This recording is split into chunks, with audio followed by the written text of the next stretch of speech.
It's a profoundly strange experience to look at the modern world right now. Oh, absolutely. I mean, you scroll through the news on any given morning, and on one hand, you're seeing footage of, like, reusable rockets. Right, lending themselves on drone ships. Exactly. Pinpoint precision in the middle of the ocean.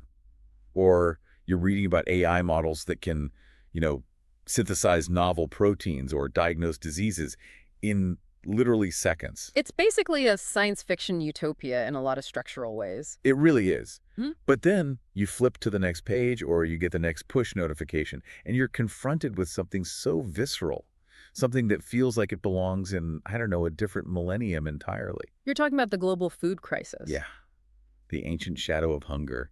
It is still stalking us globally. It's really the ultimate paradox of our time, isn't it? We have the computational power to map the human genome, but we still have hundreds of millions of people waking up every day facing severe, life-threatening food insecurity. And that paradox, that exact conflict, is the puzzle we are diving into today. Because we have to ask the core question, why? Right. Why do nations still starve? Why, in an era where we can engineer our way out of almost any logistical nightmare, do we still struggle with this? Why? I mean, is it just bad luck with the weather? Are some countries just geographically cursed? That's the standard excuse, yeah. Right. But what if, and this is the underlying premise of our deep dive today, what if our proven, universally accepted recipes for national development have just been poisoned from the very start? Well, when you rigorously look at the data, the whole bad luck or geographical curse argument just falls apart completely. It totally does. And to prove it, we are unpacking a really earth-shattering paper today by economists Lee Alston and Bernardo Mueller. It's called economic backwardness and catching up. Yeah, and I want to set expectations for you, the listener, right now. We are about to completely dismantle everything you thought you knew about how poor countries get rich. We really are. You need a total paradigm shift to understand what they're laying out here. So let's start with a massive slap in the face. The biggest lie in modern economics. Oh, the myth of the smokestack. Exactly. For a century, highly credentialed experts have traveled the globe pushing one single rigid belief. And that belief is that modernization equals industrialization. They essentially went to struggling nations and said, hey, farming is for losers. Like it's just a holding pen for excess labor, right? Exactly. They basically said, if you want your country to matter, if you want to be wealthy, you have to build heavy industry. You need steel mills. You need smokestacks. But the authors of this paper, Alston and Mueller, they introduce this radical finding that completely destroys that myth. And they use Brazil as the ultimate proof. Yeah, because Brazil didn't become a global superpower by just subsidizing car factories. No, they didn't. They did it through dirt and seas. They achieved this massive economic catch-up through agriculture. Which is so counterintuitive. Because we've been taught that progress is this universal linear staircase. Oh, the Rostow stage theory, yeah. Right. People think there's this standard finish line. You know, step 1, subsistence farming. Step 2, build some roads. Step 3, build a textile mill, and boom, you win. It's a very comforting narrative. It assumes everyone is on the same paved highway, just at different mile markers. But the reality, based on the historical insights of Alexander Gerschenkron, who the authors cite heavily, is that there is no standard finish line. None at all. I mean, look at France, Germany, and Russia in the 19th century.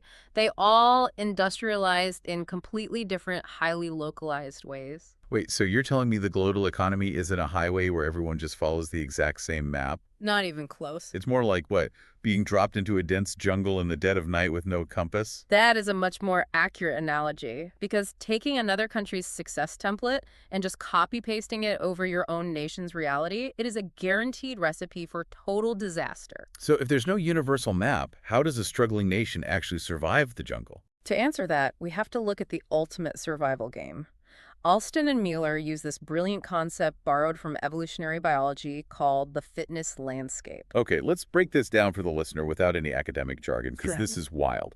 Imagine a giant, infinite, three-dimensional video game map. A massive grid. Right. And the X and Y axis on the ground, those represent millions of different combinations of rules. Taxes, voting mechanics, property rights, labor laws. Yeah, every inch you move changes a law.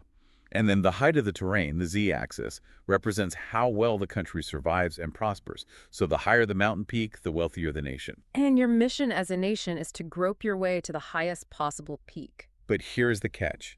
You are doing this in pitch black darkness.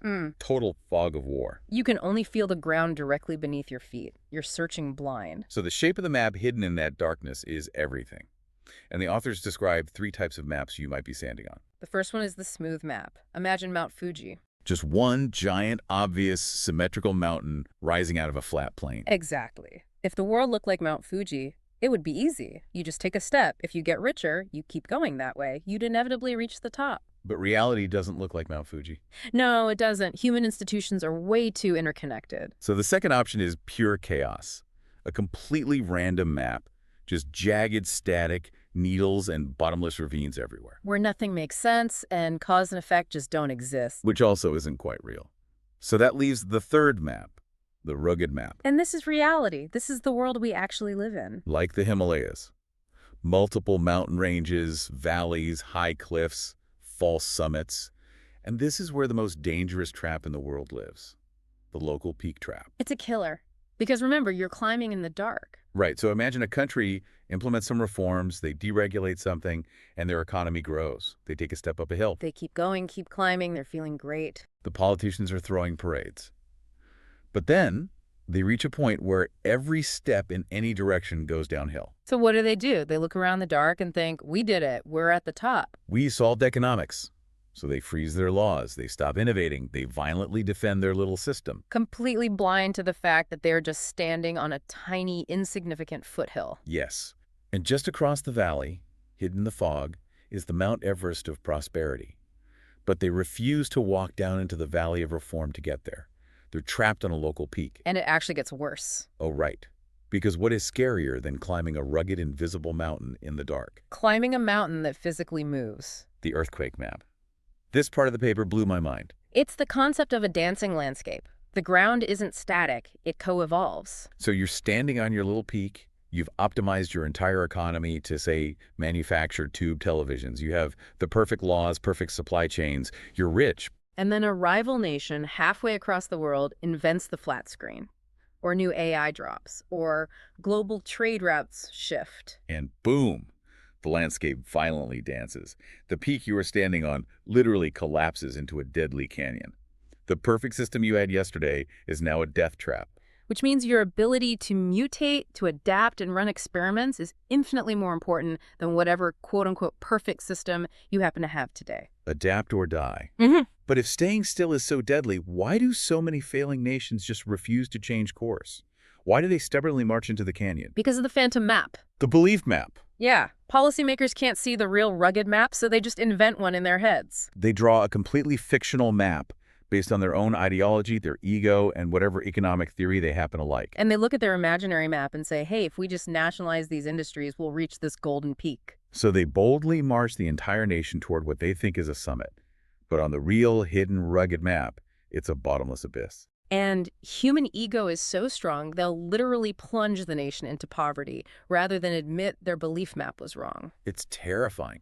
Human stubbornness literally overriding the survival instinct of entire countries. Absolutely. So if drawing your own map is that deadly, it brings up an obvious question.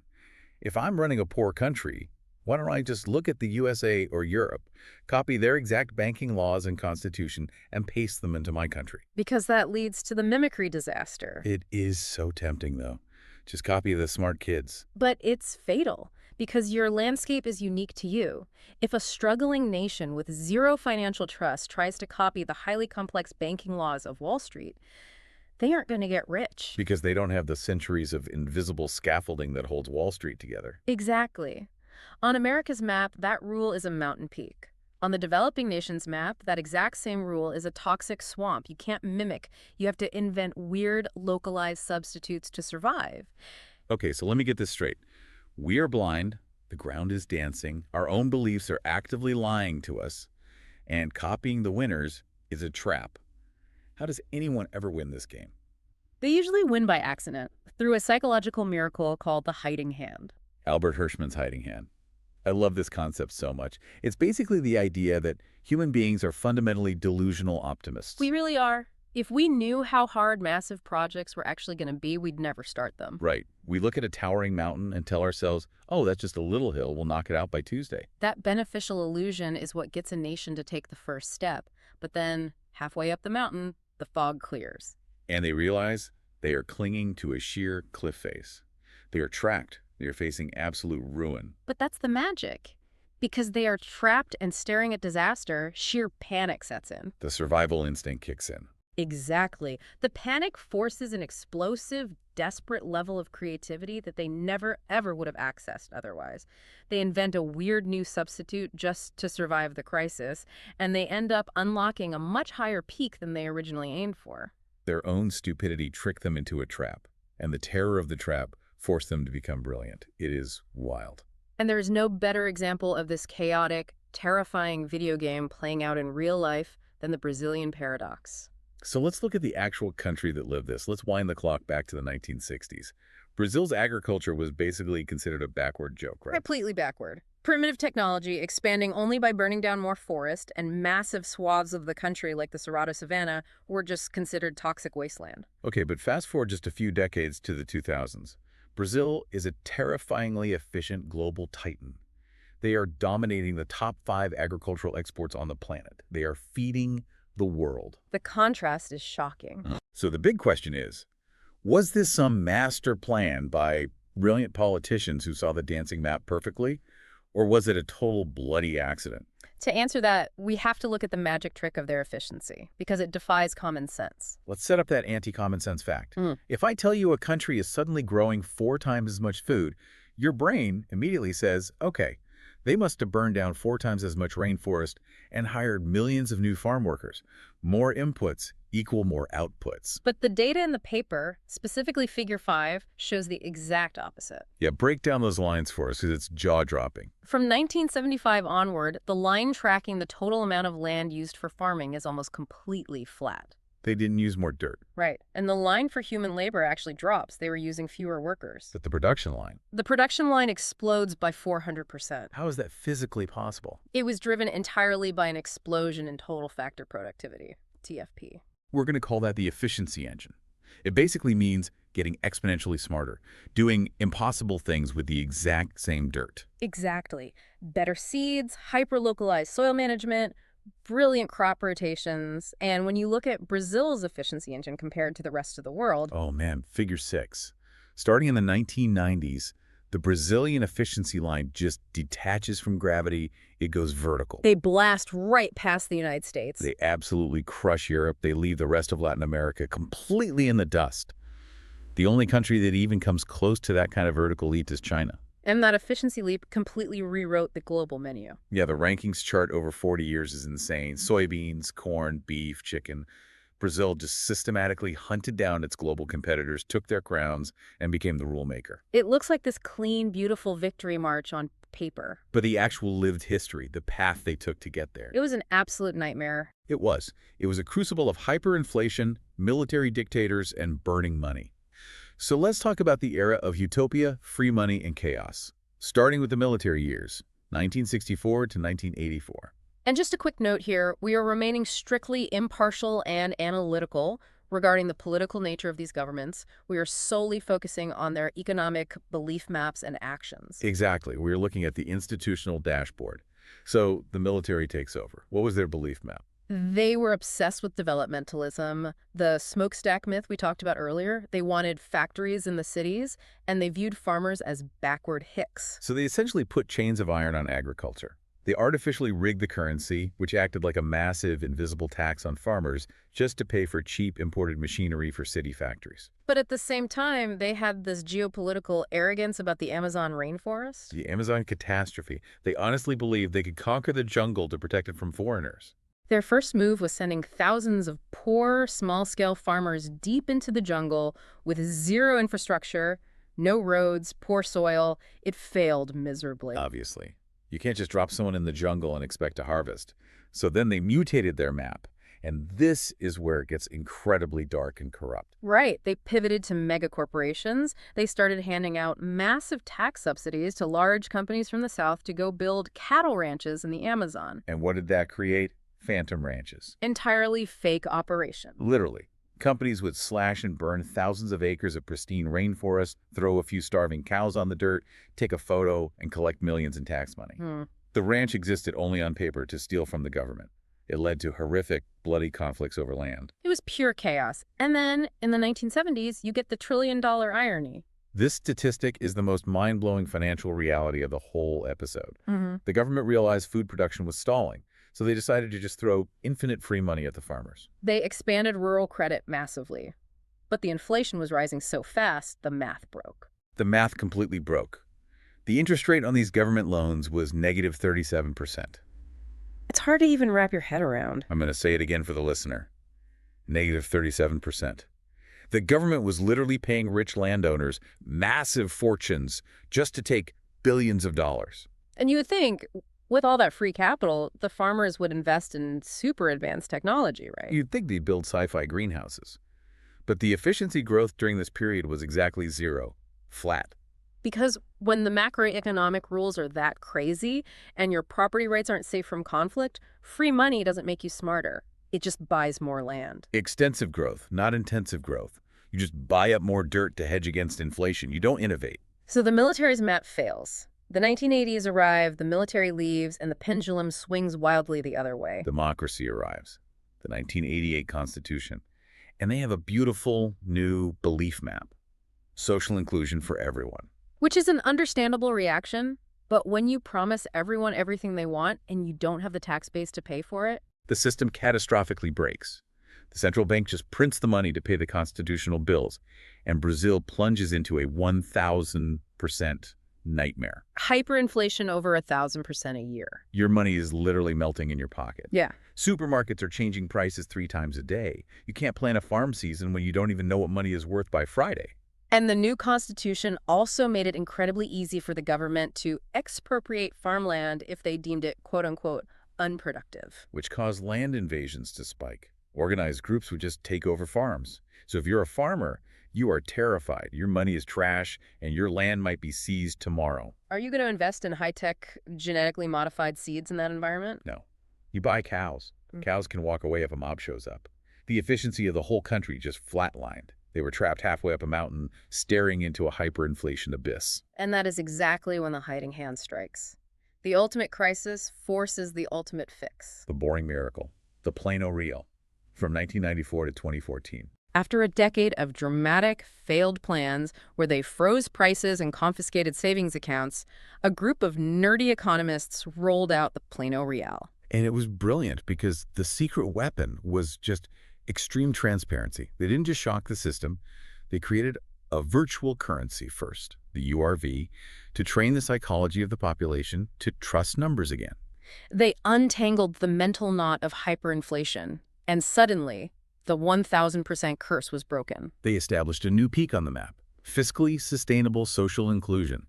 And once money actually held its value, predictability returned. For the first time in decades, farmers felt safe. They could calculate a return on investment. And this is the huge question. The accounting department fixed the checkbook. Great. But where did the actual sci-fi farming technology come from so fast to cause that 400% spike? It came from the hidden network, the brain trust. EMBRAPA battery. Yes. Back during the military years, they had started this National Agriculture Research Lab, and for decades, it was quietly building a massive, decentralized network of scientists. They were hacking the soil. They realized they couldn't copy American seeds. Right. Gershon Cron's rule of substitutes applies to biology, too. They engineered tropical soybeans. They poured millions of tons of limestone into the toxic Cerrado dirt to neutralize the acid. So, wait. This miracle technology was just sitting there waiting in the labs for decades. Entirely. But the macro environment was too chaotic for farmers to use it. So it only exploded onto the scene when the plano real finally stabilized the economy. The microbiology finally met the macro stability. Exactly. The sleeping giant awoke, and the efficiency went vertical. It is an incredible story. But we have to inject a brutal caveat here, because the Alston and Mueller paper makes it very clear. This is not a perfect fairy tale. No, the landscape is still incredibly rugged. The inequality is staggering. Less than 1% of the farms in Brazil produce over 50% of the food. Yeah. You have these globally integrated mega farms operating like tech companies right next to massive poverty. And the ghosts of the past are still in the machine. That constitutional rule about land expropriation, it still causes chaotic land reform and weak property rights today. Right. So if I own a huge farm, I'm terrified to rent it out to an efficient tenant farmer because they might claim squatters' rights. So I just throw cows on it to prove I'm using it. It forces farmers into low-efficiency choices. Millions of acres are still trapped in a local valley because the political rules are too dangerous. The map is still rugged. Which brings us to the Wheel of Fate, the ultimate revelation of this whole deep dive. Brazil didn't find a magic spell. No, Yeah. they didn't uncover some secret universal blueprint. They bled for 50 years. They wandered a dark, invisible map. They tested terrible, arrogant beliefs. They failed catastrophically. And they only survived because the terror of their failures forced them to mutate and adapt. And I want to turn this directly to you, the listener, because this isn't just about soybeans in South America. The world around you is changing right now. AI, shifting global powers, deglobalization. The landscape beneath your feet is violently dancing. Whether it's in your career, your business, or your country, the solid ground is moving. The peaks of yesterday are actively collapsing. And relying on a frozen map is the most dangerous thing you can do. So if the landscape is always shifting, and our own ideological beliefs usually blind us to the cliff edge, ask yourself this. What universally accepted best practice in your life, what standard staircase to success are you blindly copying right now? Without realizing that on your specific map. It's leading you straight into a valley. Adaptation isn't a luxury. It's the only way you survive the dark. Thank you for joining us on this deep dive. Keep questioning the map, watch your step in the fog, and we'll see you next time.